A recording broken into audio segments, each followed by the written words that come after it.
It may not get talked about enough, but getting hurt and picking up injuries in football is something most professional players will need to deal with throughout their career.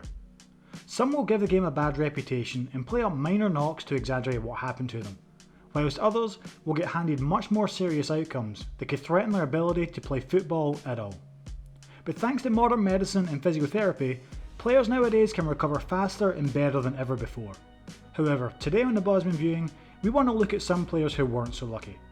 So this is our list of football injuries that ruined careers. The first player that we're going to talk about today is Lukenellis. The Belgium international had enjoyed huge success in his home country with Anderlecht and also in Holland with PSV, where he became the league's top goalscorer along with winning the league title during that time. This led to him moving to the Premier League to join Aston Villa in the year 2000, with many expecting him to take the league by storm. Things started off well, with Nilis scoring on his debut for his new club. However, things quickly took a turn for the worse. On only his third game for Aston Villa in a match against Ipswich Town, Nilis was hurt in an accidental clash with Ipswich's keeper Richard Wright, leaving him with a double compound fracture on his right shin.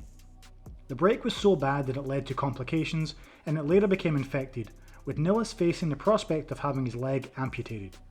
Thankfully they were able to save his leg, but due to the severity of the injury, his playing career from that moment on was effectively over. Next up on this list we have Michael Mols. The Dutch striker was starting to gather a good reputation in European football in the late 90s, thanks to his goal-scoring abilities during his time at Utrecht. This prompted Scottish giants Rangers to step in and sign the striker in 1999, and Mols didn't disappoint when he arrived, scoring 9 goals in his first 9 games. Unfortunately this didn't last, as in a Champions League match against Bayern Munich in November of that year, both Mols and the Bayern keeper Oliver Kahn were chasing down a lost ball at the same time, which led to them both colliding together.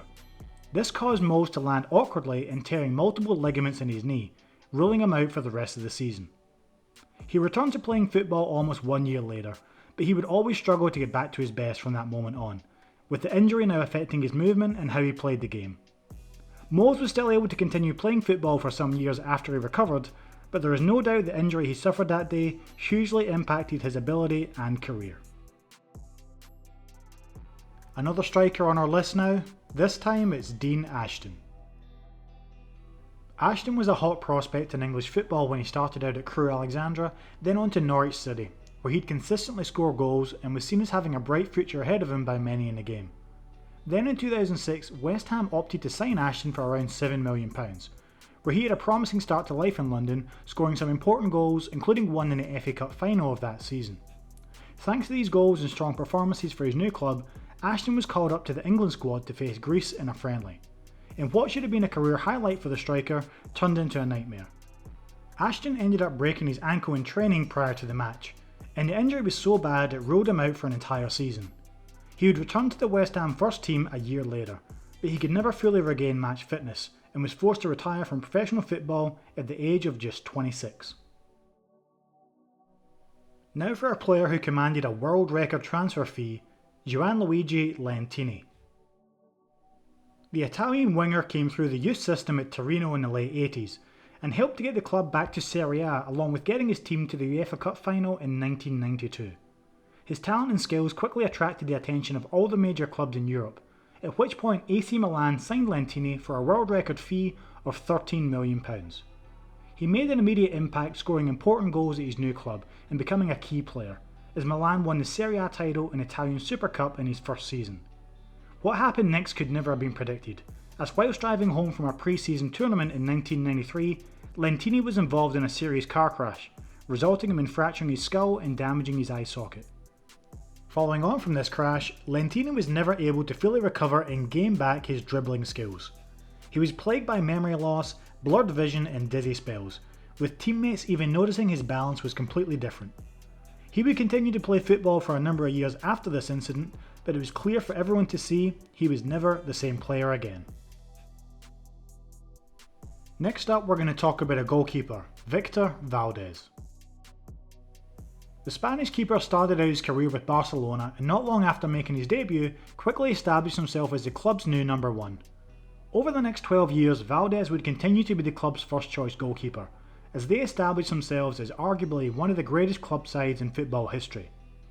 By 2014, Valdes had won multiple league titles, domestic trophies along with 3 Champions Leagues, at which point he decided he wanted a new challenge and planned on leaving the club at the end of the season.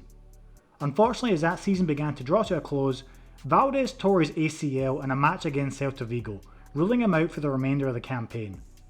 This injury now meant a pre-contract he had signed with Monaco fell through, and he signed for Manchester United instead, who allowed him to complete his rehab with them.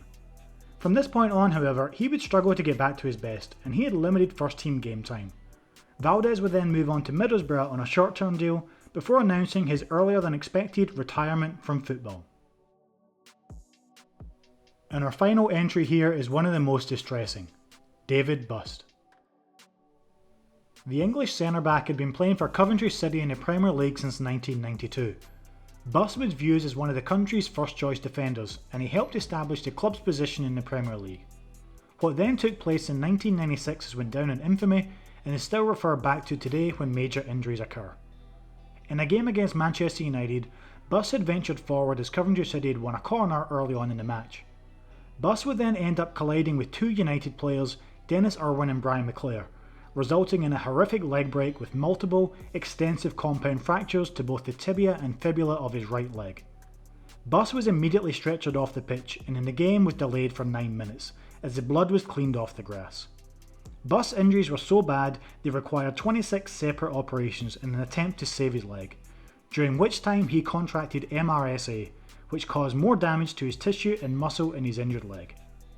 The results of this injury, combined with the infections, meant Busst was never able to fully recover and was forced to retire from professional football 7 months later.